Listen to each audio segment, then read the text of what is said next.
All right, I've been looking forward to this one all week, and he is purported to be one of the greatest lovers in history. Don Juan left behind a legacy of love, and here to tell us what lessons in love we men can all learn from his examples is the author of The Lost Diary of Don Juan Abrams. Hi, Doug. Good nice to have you here this morning. Thanks. Great to see you. Tell us first why you decided to write the book.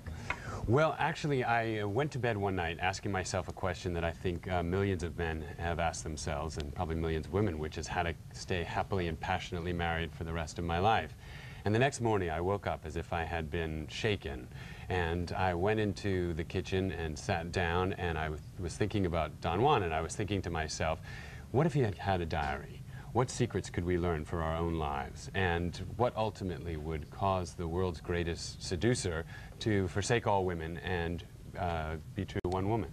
So you wrote the book, The Lost Diary of Don Juan. Yes. Did you learn anything in the process? I learned an enormous amount for men and for couples about relationship, about love, because this is actually a story about how the world's greatest seducer becomes the world's greatest lover. And actually I think that he was badly misunderstood. I think in fact he had a lot to teach us about love as well as seduction. Well, now, first off, going back to how to stay married forever, I can't imagine that any marriage therapist or priest would tell you that, well, have a lot of women in your life. Right, So this is one true. benefit Don Juan had to stay happy, but right. But he still was able to seduce all these women, and women just loved him. Yeah. And you point out that one of the ways that we average men can do that is to show women that they are more important than anything else in the world. Yes. How did Don Juan do that?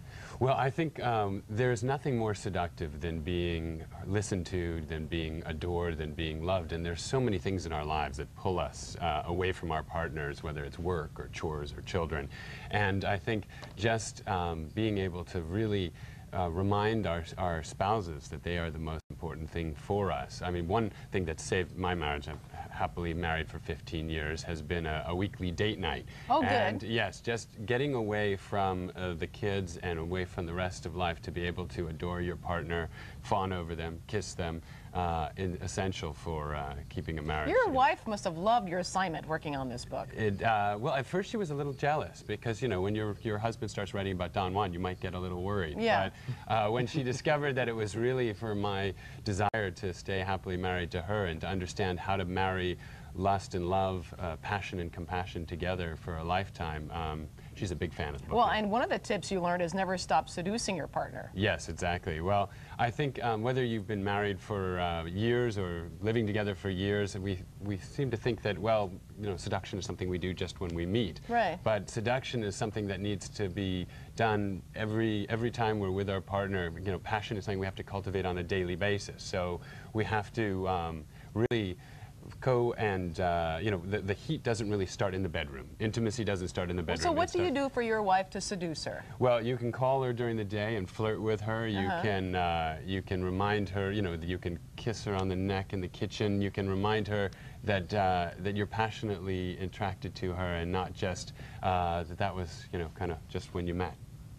Now, this book, though, The Lost Diary of Don Juan, is this your first work of fiction? Yes, I've written nonfiction books before, but this is my first novel, and it's been an amazing experience. I mean, to my amazement and shock, it's being published in 26 languages. That's great. Which is really great. And I think what that reminds us of is that these questions of passion and love are universal. Everybody is looking for because all of these things we're talking about, like, you know, never stop seducing, these are all skills Don Juan had. Yes, right? exactly. And the other one you talk about is anticipation is everything. Yes. And of course, for men, anticipation, you know, we don't. Anticipation is not a joyful thing for us. Right? That's a good thing for us to learn. Isn't it? It is important to recognize that, you know, Don Juan was a master at seducing a woman's mind before he seduced her body, and just reminding a woman, telling a woman what you're going to do before you do it, and then when you're about to do it, to stop. And linger, and then to do it. See, I've got You're being a tease. Yeah, I've got it's a little bit about being a tease. Yes. I do it all the time. I'm going downstairs. I'm going to go down and watch TV. I'm going to get the remote.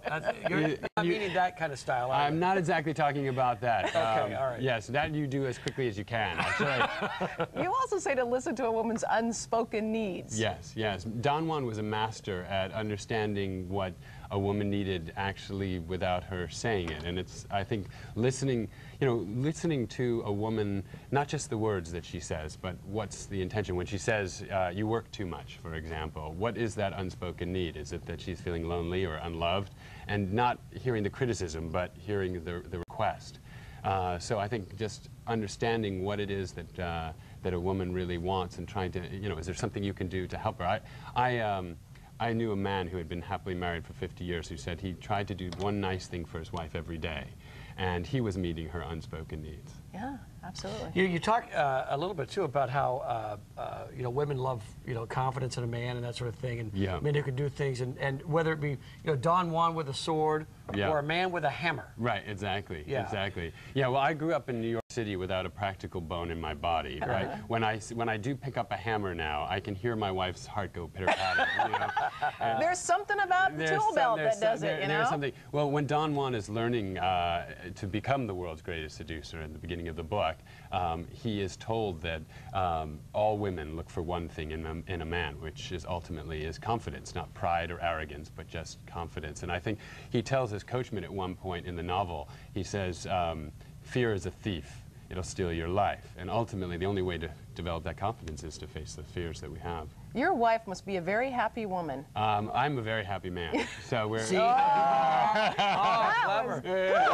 And you also talk about the fact that married love is better love. Yes. Yes. Well, I think ultimately one of the things that Don Juan learns, this is a love story, and it's about how Don Juan falls in love.